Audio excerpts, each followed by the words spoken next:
Hi, this session will cover topics such as satanic religious deception, that is, how fake religions are created to keep people from knowing Christ, then New World Order, communism, breaking of traditional family, etc. Isaiah 14. How you have fallen from heaven, morning star, son of the dawn. You have been cast down to the earth, you who once laid low the nations.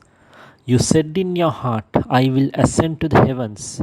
I will raise my throne above the stars of God. I will sit enthroned on the Mount of Assembly, on the utmost heights of Mount Zephon. I will ascend above the tops of the clouds. I will make myself like the Most High. But you are brought down to the realm of the dead, to the depths of the pit. Revelation 12:9. And the great dragon was thrown down, the serpent of old, who is called the devil, and Satan, who deceives the whole world. He was thrown down to the earth, and his angels were thrown down with him. So you saw how Satan fell from pride from heaven. And if you look at these topics such as things such as Pride Month, Pride parades, you need to see the link between satanic pride and this. So Lucifer was once a glorious angel. He was corrupted by pride. He became the adversary to God, the very opposite of God. Now, for example, God is infinite love, demons all about infinite hatred. So, for example, if you look at these new emerging statues in front of the UN building, you must be familiar with things such as One World Order. We can believe that they are controlled by satanic beings.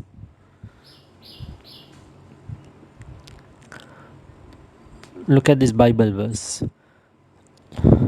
Through your widespread trade, you were filled with violence, and you sinned, so I drove you in disgrace from the mount of God, and I expelled you, guardian cherub, from among the fiery stones. Your heart became proud on account of your beauty, and you corrupted your wisdom because of your splendor. So I threw you to the earth. I made a spectacle of you before kings. Now this statue may not be of Satan, but could be some other fallen angel. I don't think it's a coincidence that these statues keep appearing in front of places like the UN. Look at this Bible verse. Then war broke out in heaven. Michael and his angels fought against the dragon, and the dragon and his angels fought back. But he was not strong enough, and they lost their place in heaven.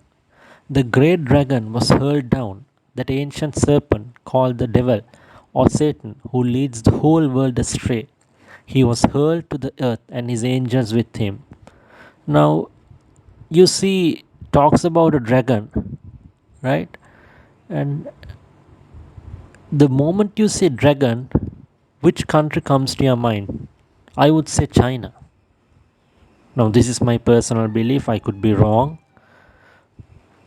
So, you know how the amount of influence China has on the United Nations. So, now this is Revelation 13. And the beast which I saw was like unto a leopard, and his feet were as the feet of a bear, and his mouth as the mouth of a lion. And the dragon gave him his power, and his seat, and great authority. And it was given unto him to make war with the saints, and to overcome them. And power was given to him over all kindreds, and tongues, and nations. For example, you see these statues appearing in front of UN building. China has a significant control over UN today. So, does the dragon has anything to do with China? Did China give UN its power? We don't know. So you can ask these questions yourself. Okay, the one world government, United Nations, satanic, anti God, anti human communism. So, humans were created in the image of God to have fellowship with God. So, for example, now you may wonder, does God need us? It's like two rich parents, who have plenty of resources, thinking whether they need to have children. They don't need children, they can survive. But it would be nicer to have, don't you think? So, you need to understand that God does not need us, He is completely self sufficient. But He created us anyway. And the other thing is, now, for example, if you buy a dog, you expect the dog to love you. You at least hope. But the greatest thing is the choice the dog makes to love you. Would you buy a robotic dog? Of course not. Why? Because then that love has no value. There's no love. So, in order to love, you should be able to freely choose to love. So, humans were created different from each other. Each and every human is unique and they have free will. That's the beauty. That's what God needs so that we can love Him freely, which is our own choice. You're free to love Him, you're free to not love Him. So, this wherever there is free will and wherever there is uniqueness in each individual, that is, if individuals are not identical, and if there is free will, hierarchies are unavoidable, they are inevitable. This is the main reason for the presence of social hierarchies. And this is the main reason why communism and socialism fail. Because communism, socialism, they believe those principles, those principles look at humans as all the same. These mechanisms, political mechanisms such as communism, socialism, are unable to look at each human in a unique way. They are unable to treat humans as individuals with differences. Once these social systems are adopted, the individuality of each human is immediately abolished. So, one thing is, you need to understand that both humans and lobsters have serotonin in their brain. Now, serotonin is associated with hierarchies, just like endorphins. Whenever you get a promotion in the workplace, there will be a secretion of serotonin in your brain, so you feel like you are promoted. So now, most of the people in the political left often believe that social hierarchies are social constructs, but they are not. They are biological. The moment you try to abolish them, you get violence and many problems. If lobsters also have hierarchies, that means hierarchies are not social constructs, that means they are biological. And what happens when you try to abolish something which is biological? It's going to create serious problems. So another agenda of this one world government is forced atheism. For example, you can see this in communist states such as North Korea and the Christian persecution in China.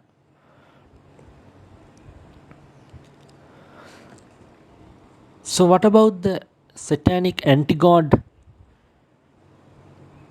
agenda or the anti-human agenda?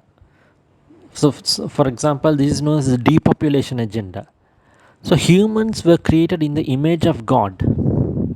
Satan hates God, but Satan cannot touch God. What would he do? He would target humans. So this is a reason for the demonic forces behind abortion, both birth control, LGBT activism, pornography.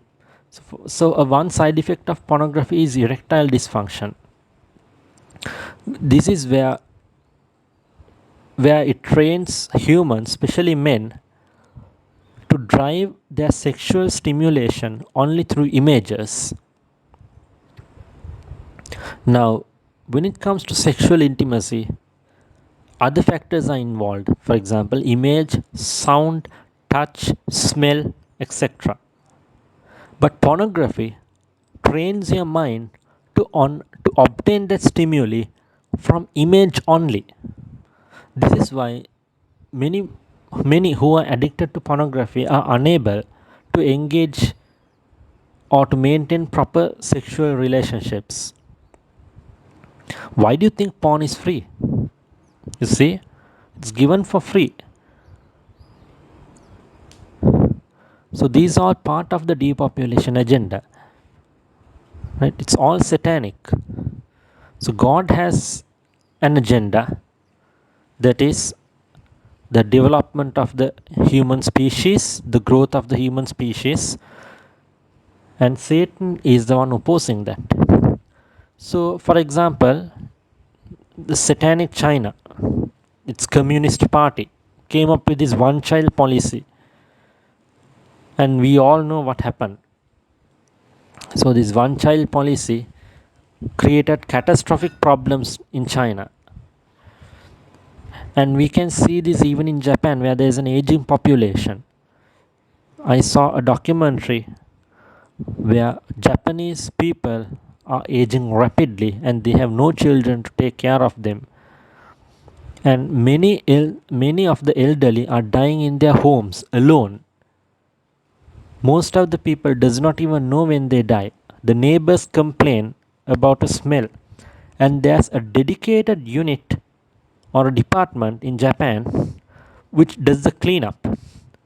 They have a hotline, and when a neighbor gets a smell, they immediately call these people and they come and clean the body and take out the belongings. So this is what happens in an aging population. This is what happens when children or the birth rate is low. So even in China they tried doing this. The China's one child policy, it was catastrophic. So the political left embraces this depopulation agenda. They have various reasons. They say the planet is overpopulated, it's bad for the nature, and all sorts of things. And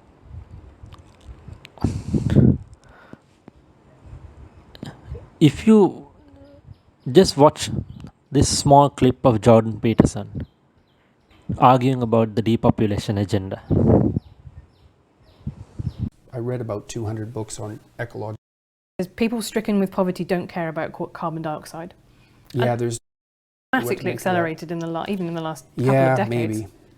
And possibly. It's not so obvious. I spent quite a bit of time going through the relevant literature. I read about 200 books on ecological, what would you call it, on ecology and economy when I worked for the UN for about a 2-year period, and it's not so obvious what's happening, just like with any complex system. The problem I have fundamentally isn't really a climate change issue. It's that I find it very difficult to distinguish valid environmental claims from environmental claims that are made as a, what would you call it, secondary anti-capitalist front, essentially. So it's so politicized that it's very difficult to parse out the data from the politicization. So I saw there was a line in 12 Rules which says people stricken with poverty don't care about carbon dioxide. Yeah, that's definitely the case. And I think that's not an unreasonable point to make, because you think about Maslow's hierarchy of needs, right? People, if you can't eat, then actually you can't really worry about what's happening in 50 years to the planet. However, I don't think that's a reason not to tackle climate change, because those same people in the global south... It's partly a reason. Is it though? Because people in the global south... coal-generated plants stop people from starving. So yes, it's partly a reason. And it's certainly the case that making energy more expensive, obviously, makes things more difficult for poor people. So yes, it's definitely an issue. And I would say, it's kind of a conundrum for those on the left. It's like, what's it going to be?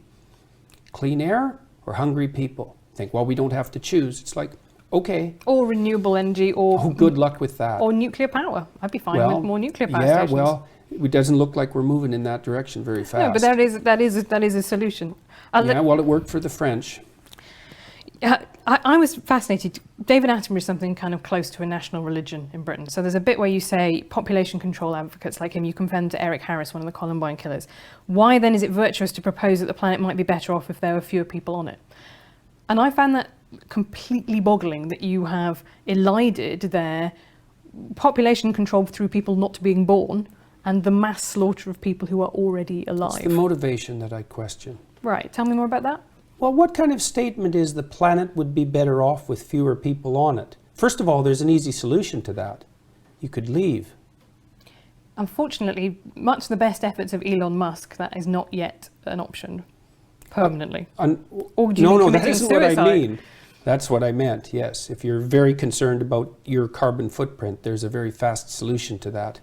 So, and I think it's disingenuous to, well, it's the other people, or maybe it's the people who haven't been born yet. It's like, this is also the problem I have with much of the environmentalist movement, is there's a powerful stream of anti-human sentiment that motivates it, and masquerading under the guise of virtue on a planetary scale. It's like, could be. I mean, it's not like we're not fouling our own nest, But that's why I'm fascinated by where you come from, is because the book, is so much about things being in balance and harmony, right? And order and chaos outweigh each other. Well, what overpopulation has done is got to the same Who says we have overpopulation? Well, I think that it's very difficult to see under the current model of fossil fuel-based capitalism. Sorry to use that word. I know it upsets you. But that that is what you until would think. when we run out of fossil fuels. Yeah, that's not going to happen. Well, it will happen. Yeah. Because there is People have been saying that's going to happen for 50 years, and now the United States is a net exporter of fossil fuel. Right. And so no one saw that coming, did they? But it happened. And you're right, that might be the case, but at the moment I would say that China is putting up new coal-fired power stations by the bucket load. Yeah. It is entirely possible that the stuff that the developed nations did, that now developing nations did, and now doing to make themselves they'll get richer. concerned about clean air when they get richer. That's what the data indicate. Once you get GDP up to about $5,000 per year, people start to become concerned with environmental issues. So if we make people rich fast enough, I don't think so. It'll happen too late for some things. It looks like we're going to top out at about 9 billion. I think we can handle that. I think probably one of the problems that'll beset us in 100 years, assuming there are even creatures like us around in 100 years, is that there'll be too few people, not too many. The projections top out at about 9 billion. It's only 2 billion more than we have now.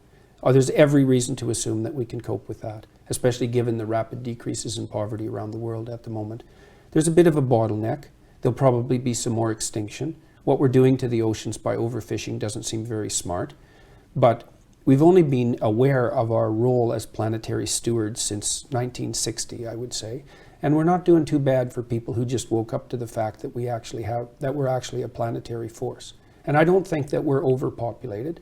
I think all the arguments that all the people who made those arguments in the 1960s, like Paul Ehrlich, I think he wrote The Population Bomb, predicted mass starvation by the year 2000. He was absolutely and completely wrong. No, we've been very lucky with things like golden rice, for example, and genetic engineering of crops. I think that's not luck. No, it is. I agree. Human ingenuity is a huge part of that, definitely. Right. Well, and more people, more ingenuity. And Bjorn Lomborg, who I really admire, this skeptical environmentalist who's actually gone a very long ways to trying to figure out what we could do at a planetary level that would actually be useful and productive. His research has indicated the best possible investment isn't carbon tax, it isn't cessation of utilization of carbon-based fuel. It's probably investment in early infant care around the world, especially in developing countries. Seems right to me. He's done the analysis very carefully. You may not believe it, but the media is playing an active role in conditioning your mind to not have children. Look at some of the screenshots I have taken over the years. My social media wall was constantly bombarded with these news articles. You don't realize, but it's actually happening. Take a look at these screenshots I have taken myself over the years. These used to pop up on my wall on Facebook.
The vegan agenda.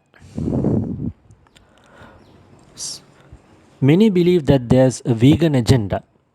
That is, someone or some political entity is trying to make people go vegan. What is the reason behind this? Now, Jordan Peterson once said that when he adopted the all meat diet, some of his illnesses disappeared. Take a look at this video. I would lightly recommend. As a consequence of a sedentary lifestyle and overestimated the degree to which a lack of discipline was contributing to it. I think much more now that it's an illness. Well, those are two different things, though, aren't they? Discipline is self-control, and illness is something out of your control. Well, let's say you're overweight, you should exercise. Mm-hmm. It's like, well, actually, the evidence that exercise will thin you down isn't that great.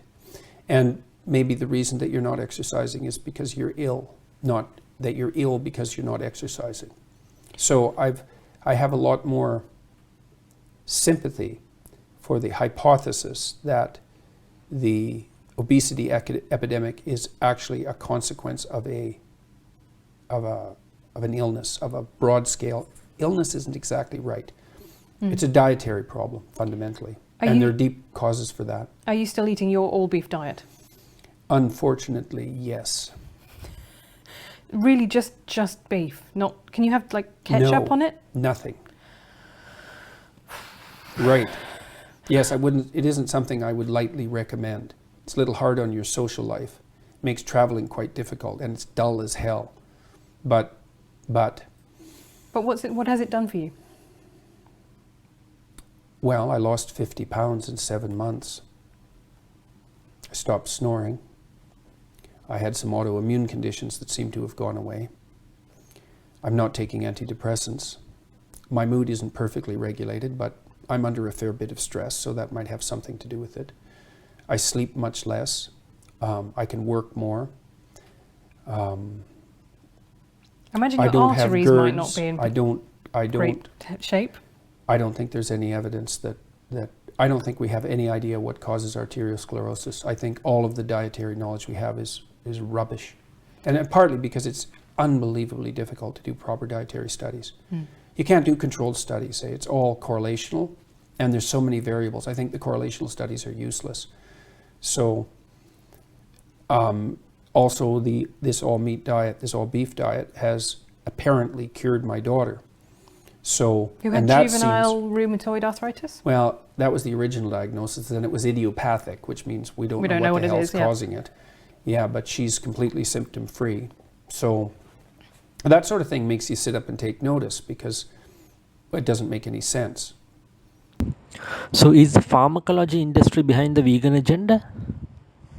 They make a lot of money when we buy medicine. We don't know the answers for this, but you need to ask yourself.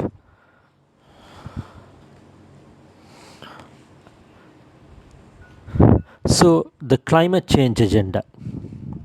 So the climate change, depopulation agenda, vegan agenda, all of them are closely tied to each other. They all have one end goal, that is communism. Once communism is established, no one will talk about climate change. For example, China.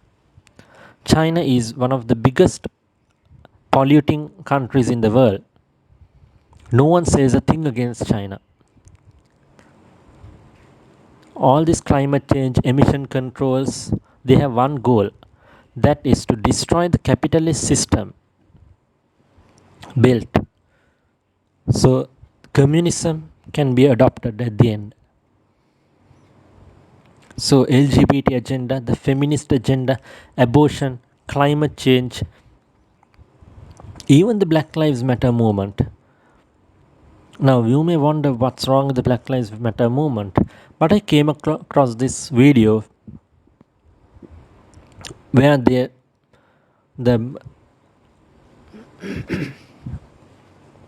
Black Lives movement, the people who run the Black Lives Matter themselves accepted that it's a communist movement.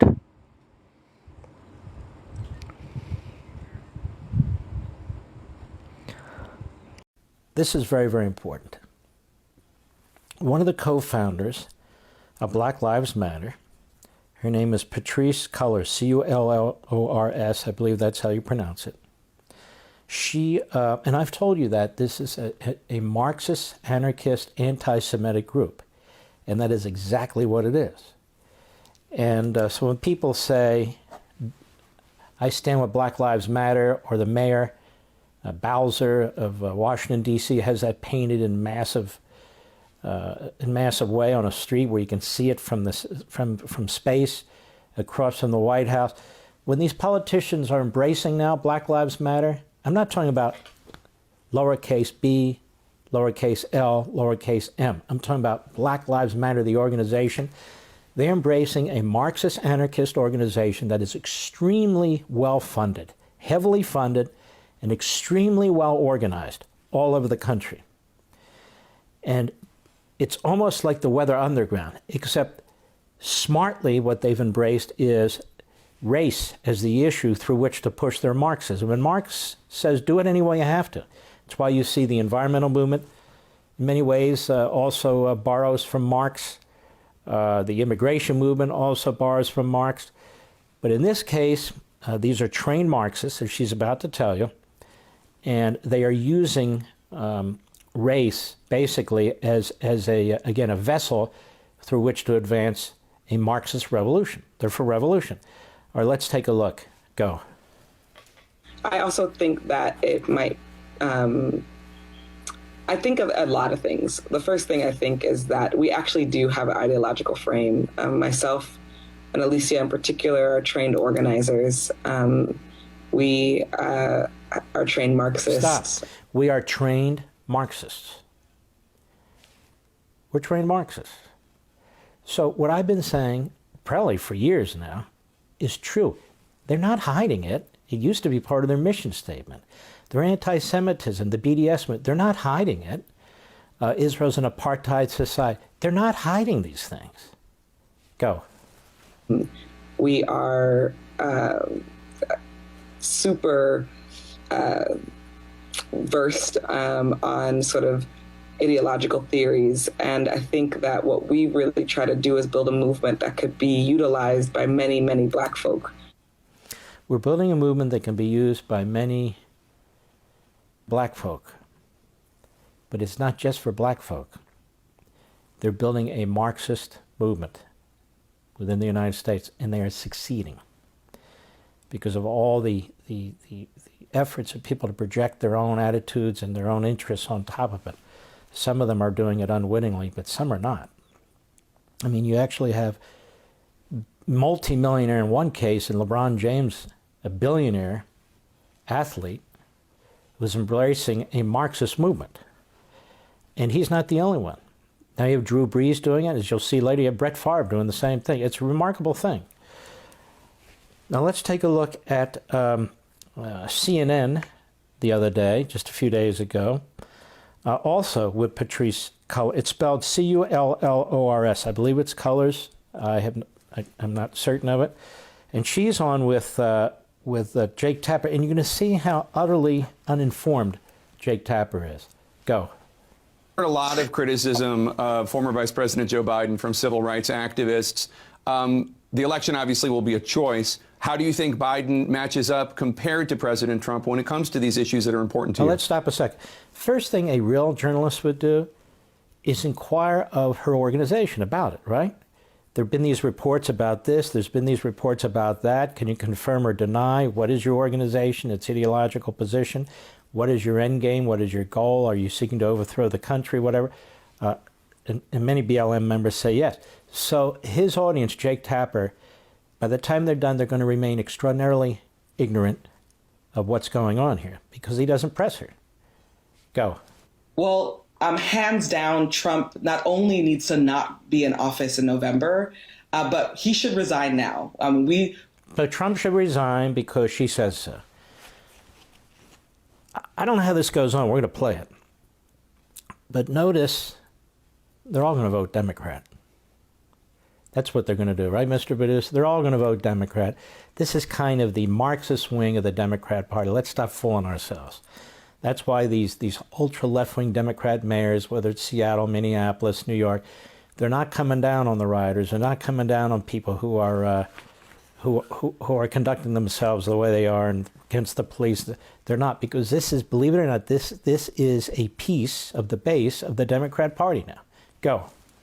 Out of office, he is not fit for office. And so what we are going to push for is a move to get Trump out, while we're also going to continue to push and pressure Vice President Joe Biden around his policies and relationship to policing and criminalization. That's going to be important. But our goal is to get Trump out. Now stop. And he's just sitting there, and he's going, So it's a Marxist anarchist movement that has as its goal to overthrow the country and to get Trump out. Should think about that. Go. Thank you so much for joining us on this important day, and happy Juneteenth again to you. Happy Juneteenth. Coming up. Unbelievable, don't you think? I think it's really quite pathetic. But there you have it.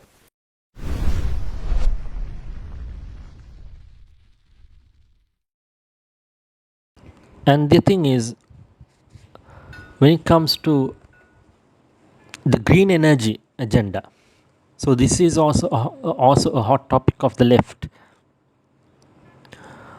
where they talk about green energy. But wherever green energy was adopted, they started experiencing blackouts. This could result in economic catastrophe. They want to destroy capitalism and establish communism to have total control. Once it's done, no more talks about green energy and pollution. End of story. I'm an atmospheric physicist. I've published more than 200 scientific papers. For 30 years, I taught at MIT, during which time the climate has changed remarkably little. But the cry of global warming has grown ever more shrill. In fact, it seems that the less the climate changes, the louder the voices of the climate alarmists get. So let's clear the air and create a more accurate picture of where we really stand on the issue of global warming, or, as it is now called, climate change. There are basically three groups of people dealing with this issue. Groups 1 and 2 are scientists. Group 3 consists mostly at its core of politicians, environmentalists, and media. Group 1 is associated with the scientific part of the United Nations International Panel on Climate Change, or IPCC Working Group 1. These are scientists who mostly believe that recent climate change is primarily due to man's burning of fossil fuels, oil, coal, and natural gas. This releases CO2, carbon dioxide, into the atmosphere, and they believe this might eventually dangerously heat the planet. Group 2 is made up of scientists who don't see this as an especially serious problem. It's the group I belong to. We're usually referred to as skeptics. We note that there are many reasons why the climate changes: the sun, clouds, oceans, the orbital variations of the Earth, as well as a myriad of other inputs. None of these is fully understood, and there is no evidence that CO2 emissions are the dominant factor. But actually, there is much agreement between both groups of scientists. The following are such points of agreement. 1. The climate is always changing. 2. CO2 is a greenhouse gas without which life on Earth is not possible, but adding it to the atmosphere should lead to some warming. 3. Atmospheric levels of CO2 have been increasing since the end of the Little Ice Age in the 19th century. 4. Over this period, past 2 centuries, the global mean temperature has increased slightly and erratically by about 1.8 degrees Fahrenheit or 1 degree Celsius. But only since the 1960s have man's greenhouse emissions been sufficient to play a role. 5. Given the complexity of climate, no confident prediction about future global mean temperature or its impact can be made.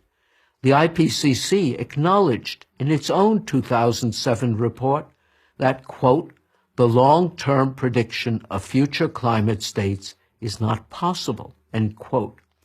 Most importantly, the scenario that the burning of fossil fuels leads to catastrophe isn't part of what either group asserts. So why are so many people worried, indeed panic-stricken, about this issue?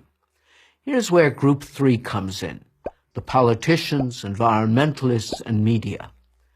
Global warming alarmism provides them, more than any other issue, with the things they most want. For politicians, it's money and power.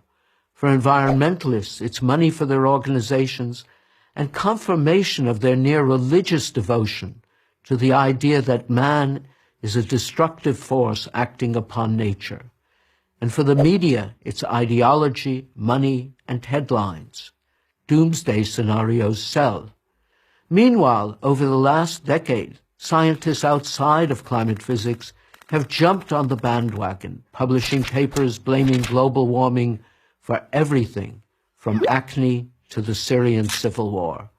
And crony capitalists have eagerly grabbed for the subsidies that governments have so lavishly provided. Unfortunately, Group 3 is winning the argument because they have drowned out the serious debate that should be going on. But while politicians, environmentalists, and media types can waste a lot of money and scare a lot of people, they won't be able to bury the truth. The climate will have the final word on that. I'm Richard Lindzen, Emeritus Professor of Atmospheric Sciences at MIT for Prager University. To subscribe to our YouTube channel, click here. To help keep our videos free, donate here. So, religious deception. Religious deception has one goal, that is to keep people from knowing Christ. Satan is already defeated at the cross.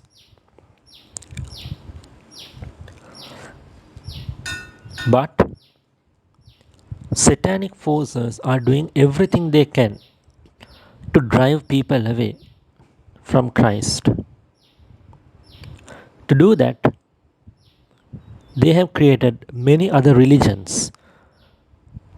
Satanic forces are supernatural. They are actually more powerful. But God is more powerful, we know that. However, these spiritual forces are significantly more powerful than humans. They have used many methods to deceive people by creating all sorts of various religions.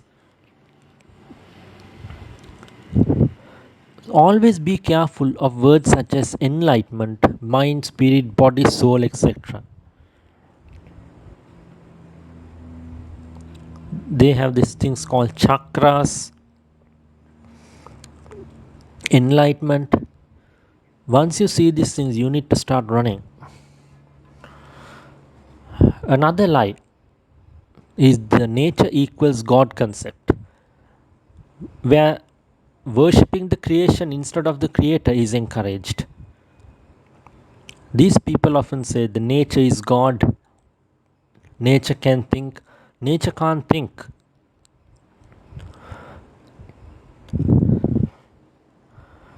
So, nature is not God, God is God.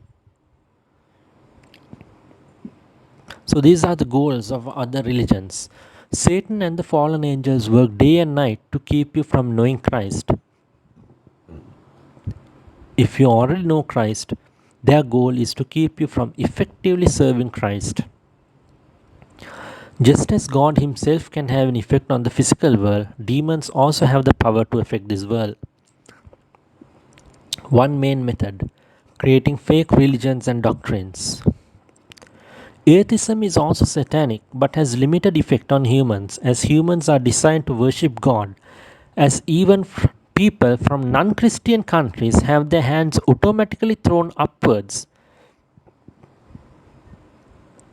during tragedies or happy moments. The most common element in these fake religions created by demons is pride. That is, the ability to earn your salvation through works. In Buddhism, they believe the good you do will affect your next life. That is, if you are living a good life now, that means you have done good works in your past life. This will push you towards pride. Even in Islam, it says, if you do good, you will be saved. All of these religions focus on the ability to earn your salvation through works. What can happen to a person who gets saved through their works? They will boast in heaven. It will lead them towards pride. But the essence of Christianity is you cannot save yourself. Only God can. Only God's grace can. So you need to humble yourself.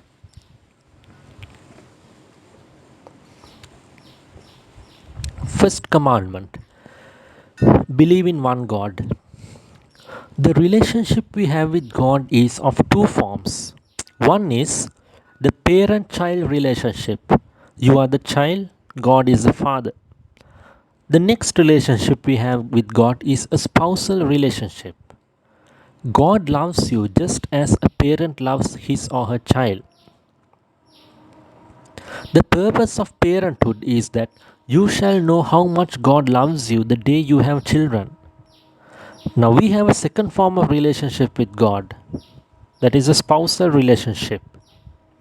That is, you are the bride, Jesus is the bridegroom. Therefore, do not worship other gods. Do you know what it feels like when your partner cheats?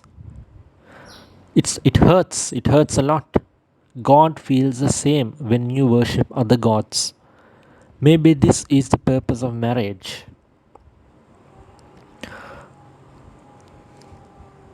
You see, Satan is working day and night to drive you away from God by using various other religions. And the best way he can do that is to create other religions. And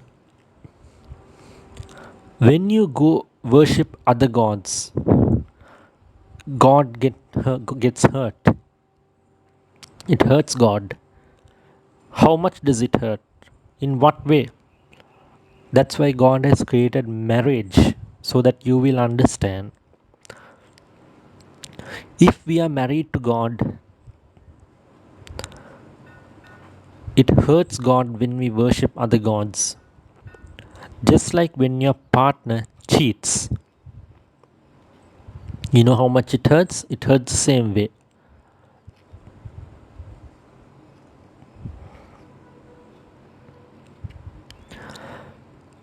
You see, the relationship God has with us has two kinds, I told you, the father-son relationship and the spousal relationship.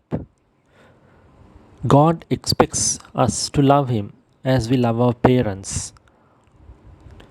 How much does God love us? You will understand it when you have children. It's the exact same form of love.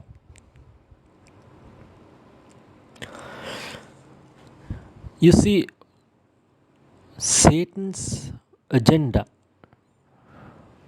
to oppose God was foiled by using many methods by God Himself.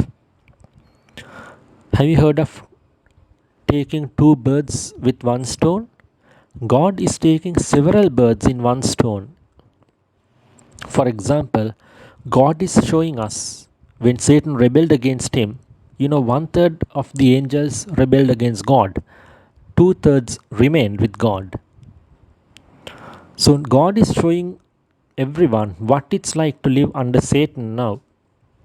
And we all know in Revelation it says that Satan will be locked up and there will be 1,000 years of peace, so that we will know what it's like to live with Satan around and what's it like to live without Satan around.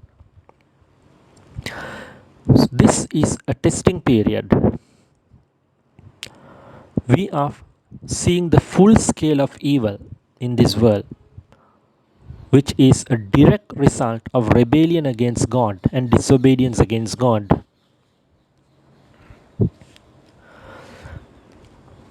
We have seen plenty of dictators.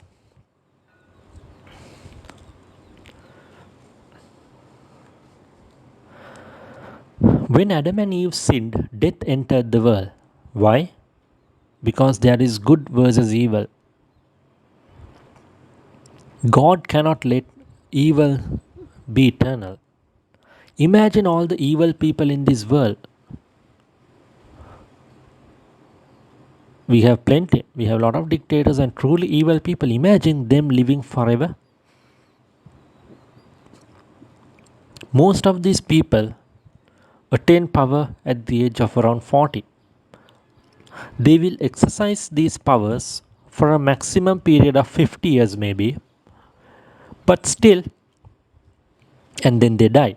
But still, look at the amount of craving these people have to have control over others for such a small period of time. Imagine if these people were eternal. Thank God, God is in control. This is a short span, a short period on earth, which God uses us to show us what would it be like to have this kind of things for eternity.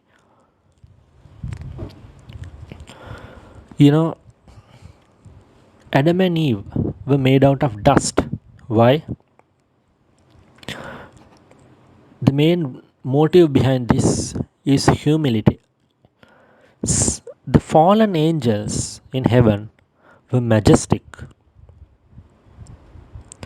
They were splendid creatures, and look what happened.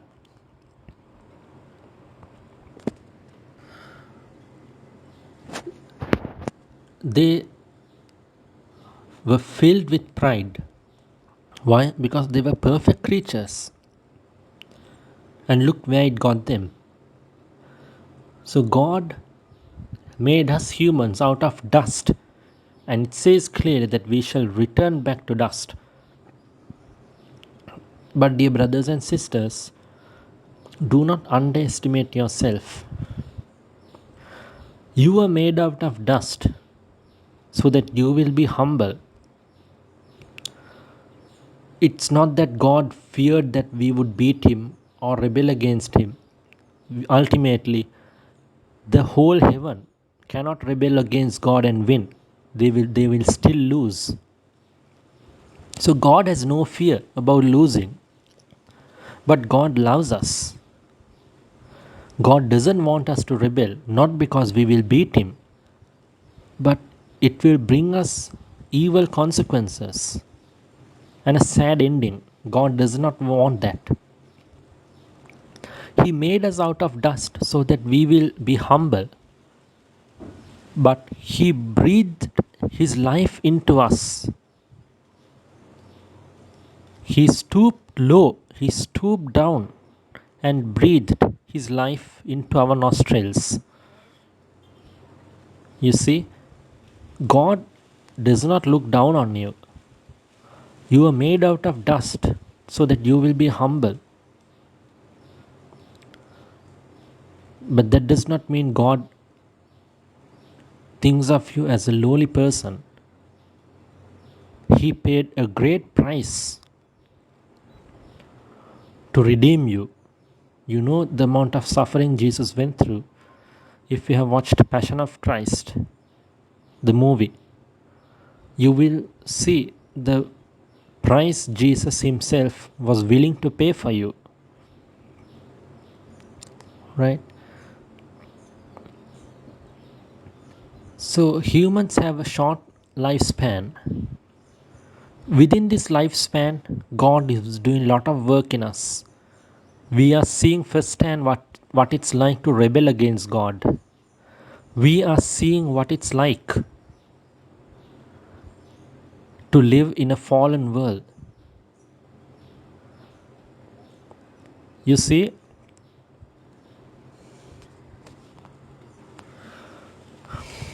and after short span of time, people die. So all these powerful people, their final outcome is the grave.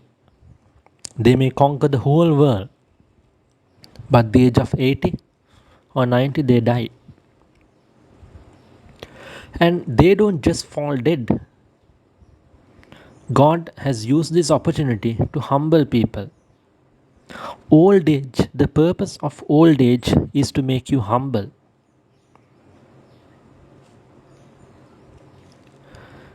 God has taken several birds in one stone in this case. By creating Adam and Eve, and when they disobeyed God, when sin entered the world, God showed us what it's like to disobey Him. This world is broken, and God is showing us what it's like to live in a broken world.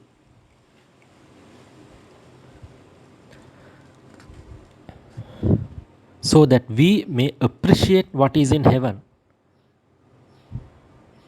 You see, despite of having everything, the angels who rebelled against God,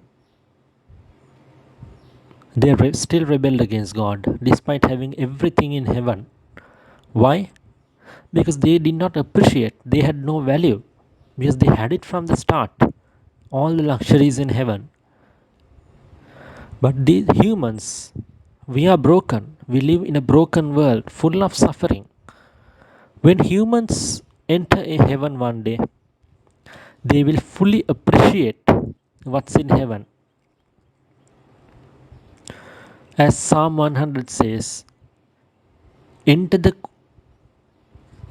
gates with thanksgiving, enter the courts with praise. You see, one of the reasons people don't get what they ask for in prayer is they don't do it in the right order. As Psalm 100 says, you must first show thanksgiving to God, and then you must praise Him. Why do you think God wants us to be thankful? My personal belief is when angels rebelled against God, they were not thankful for what they had. I mean, they had everything compared to us humans, yet they rebelled. They were not thankful. So this world is so broken because we did this to ourselves. Remember, God did not do this to us. Right? We rebelled against Him.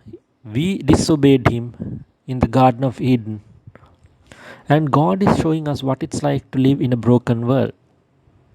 So that once we enter heaven, we will be so thankful for the treasures in heaven. You see, the purpose of old age is to make you humble. I have seen proud, arrogant men become so humble when they grow old.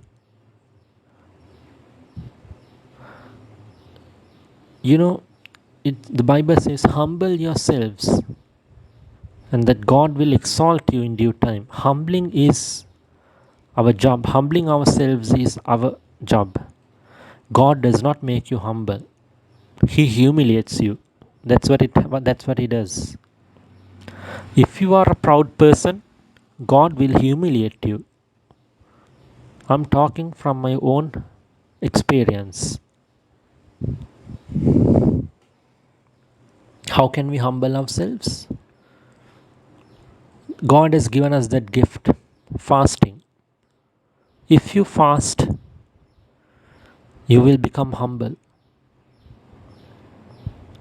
and then God will exalt you. So back to dictators. So all these people don't get to live forever, right? They die at the age of 70, 80 maybe. But what about their children? Most of their children does not get the same genetics as them, genes as them. A dictator's son may not become an effective dictator as his father. Why? Because there's a mix of genes. You see, God has created death so that these people will not rule forever. But then the world will cease to exist.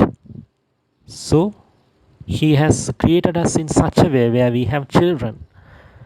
But our children do not inherit 100% of our genes.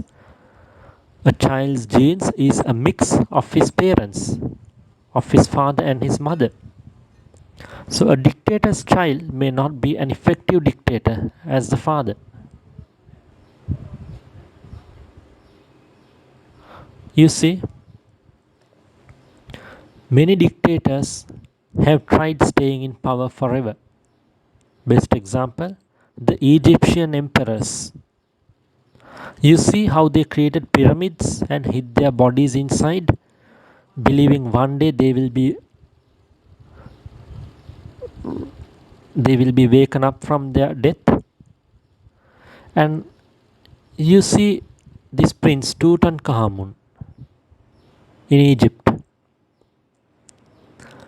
He is a product of inbreeding, where two siblings mated and he was born with severe defects, serious issues. He did not live for long and he died. And I think this is a safety mechanism of God built so that dictators cannot have descendants who are also effective dictators. A dictator's son may not be an excellent dictator. So, for example, the factors that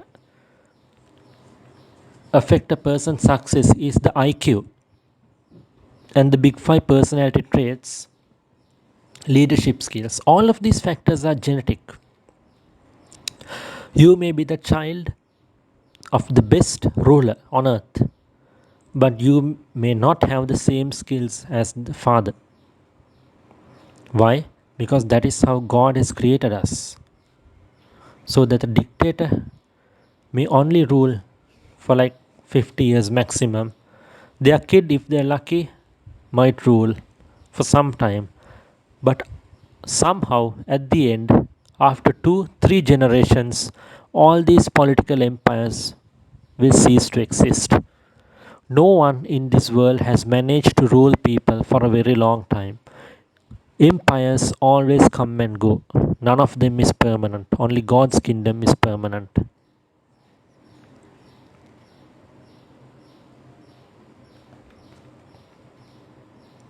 Next topic, witchcraft.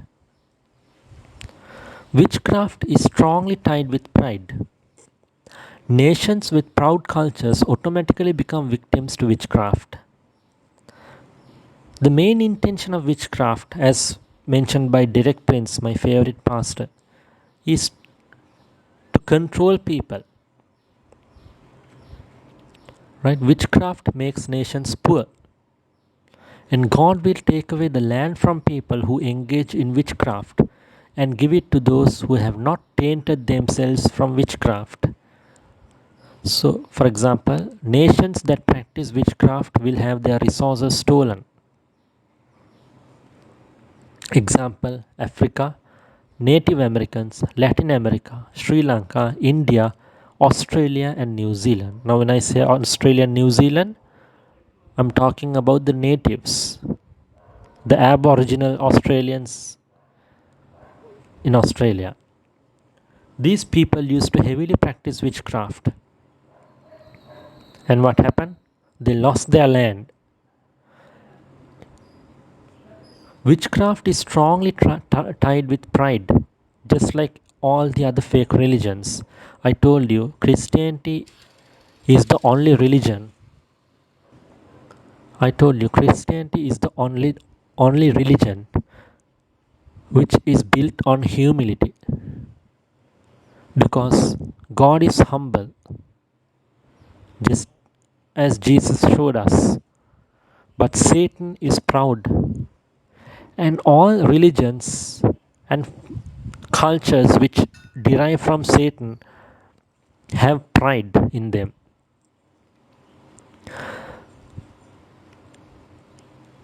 Because all the other religions always emphasize on saving your own self, about doing good. Merit based religions, which will automatically fuel pride in us. Nations with proud cultures automatically become victims to witchcraft. And God will take away the land from people who engage in witchcraft and give it to those who have not tainted themselves from witchcraft.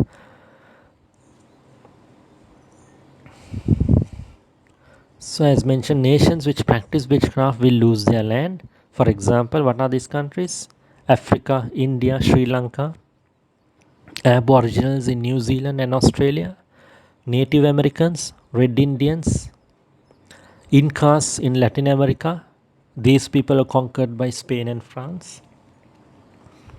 Nations which refused witchcraft were exalted and blessed by God. Europe prospered. Europe was church based. Historical information shows us that women who practiced witchcraft in Europe were burned at the stake. For example, witches. They were burned at the stake by the church. And Europe is a land which is not tainted by witchcraft. And God has blessed them abundantly. And these lands were exalted among other nations. The lands of Africa, Australia, and South Asia were conquered by Europe. The lands of Africa and Australia, South Asia, were practicing witchcraft. The nations which refused witchcraft did not have their resources stolen. Now, if you look at Africa, their wealth was stolen. India, their wealth was stolen. Sri Lanka, Australia, New Zealand. But if you look at countries like Russia, which have problems, political problems, Russia has no history of witchcraft. It is filled with natural gas. Their resources are well protected and they never lost their resources. So this is a world map. The circled countries are the ones which did practice witchcraft. The Aboriginals in Canada, United States, Mexico, Brazil, Argentina, all these people, even in Africa, India, Australia and New Zealand, they practiced witchcraft and they had their lands taken away from them. So if you look at Latin America, these people, the natives in this, practiced witchcraft and engaged in idolatry for centuries. So these countries have not prospered at all. They are poor countries with an extremely high amount of violence. You see, witchcraft is generational, just like God's blessings. If you work for God and do His will, He will bless you, and those blessings will pass down from generation to generation. But if you taint yourself with witchcraft, if you sleep with God's enemies, you will be cursed, and all of the following generations and the descendants will suffer from these curses. If you look at these countries like Latin America, continents like Latin America, you can see to date they are filled with violence.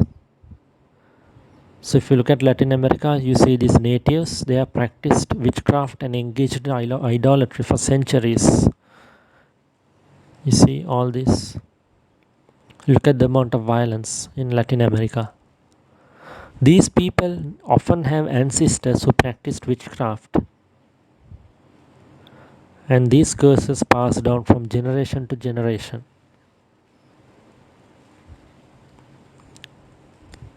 Look at the amount of violence in Mexico. Africa. Africans practiced witchcraft extensively. It is one of the poorest regions in the world. Look at the amount of witchcraft and idolatry. India. India also heavily practiced witchcraft and engaged in idolatry. It's one of the poorest regions in the world.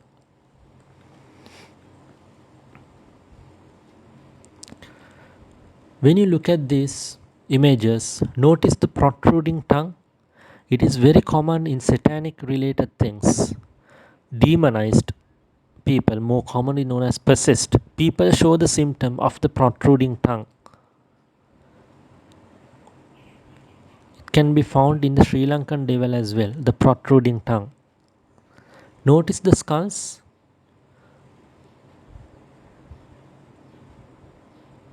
So these can be found literally in every satanic fueled religion. Why? Why the skulls? The hatred towards humans, which is God's masterpiece. You see Indian witchcraft and idolatry. Notice the skulls.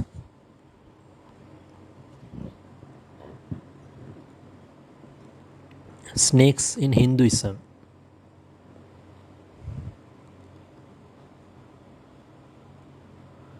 You see, the Bible says that the snake is the devil and the devil is Satan.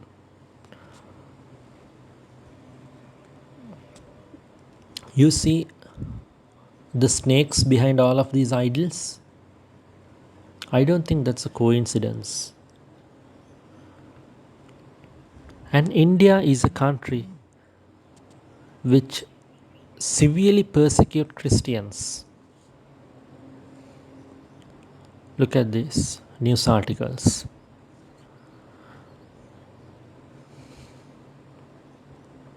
The amount of harassment done against Christians. God puts to shame the proud but exalts the humble. The same Indians, Hindus, who have persecuted Christians, look at how God has punished them. Drinking cow urine. You see, the first image is the lion behind the lamb. The lamb was slain, that is Jesus Christ, and the lion behind is God. You see, in all these Buddhist statues, can you see the cobra snake behind each statue? Because just as God was behind the lamb, Satan is behind these religions. Ancient Egypt, God's enemies. persecuting Jews for 400 years or more, and God saved them and brought them to a new land, Israel. So, this new land, Israel, is a land which is not tainted by witchcraft. The power behind Egyptian pharaohs is the snake, the devil. You see, humans are helpless, humans are powerless. Humans only derive their power from two sources, one from God's power, the other from Satan's power, with or without their knowledge. Those who know derive their power from God. Those who are saved, they derive their power from God. Others derive their power from Satan without knowing it is from Satan. Behind every large corporation in this world, behind every kingdom, there is one of these powers at work always. Look at these Egyptian pharaohs. Can you see what's on their heads? It is the snake. You see, all of these religions, I even once saw an image of Prophet Muhammad. I do not wish to insult any religion here. This is purely for debate. I once saw an image of Prophet Muhammad with a snake on his shoulder. If you look at all these Egyptian pharaohs, you can see the snakes on their heads. But if you look at Saint Michael, you can see him trampling the snake. Witchcraft in Sri Lanka. So Sri Lankans are extremely proud, especially the Sinhalese race. Now I'm not a racist, I'm a Sinhalese myself. Right? They are very loving, caring, and filled with generosity and hospitality. What is their main weakness? Pride, which have led them towards practicing witchcraft. And they lost their land, they lost all their resources, they were conquered by Europeans, and still to date, this country does not prosper. The Sri Lankan devil. The Bible says the Satan is the devil, which is the snake. Notice the Sri Lankan traditional devil mask filled with snakes. Notice the protruding tongue, very common in demon possessed people. The tongue is always there, the protruding tongue. The catalyst behind this is pride. How does this happen? God has communicated to his people in their dreams with visions. There are instances where even devout Christians have complained about disturbing lived dreams. One method demons mess with humans is dreams. So these images of the devil could have appeared to witchcraft practitioners in their dreams. We never know. We don't know these things, but we can speculate. So what are the consequences of witchcraft and black magic? Extreme poverty, corruption, and lack of prosperity. These are very common in countries like Sri Lanka, Native Americans, natives in Latin America, Africa, India, Sri Lanka. Now, Native Americans, Native Latin Americans, natives in Australia and New Zealand practiced so much witchcraft, they eventually lost their land to Europeans. Look at these countries which have practiced witchcraft. Tell me I'm wrong. All of them, the initial settlers in these countries lost their land. For example, in Canada, United States, Mexico, especially the Canada and United States, Australia and New Zealand, all of them lost their land to Europeans. And then in Latin America, in Africa and India, we have heavy practitioners of witchcraft for generations. And these people are poor to date. So nations which practiced witchcraft will lose their land. So before you blame the whites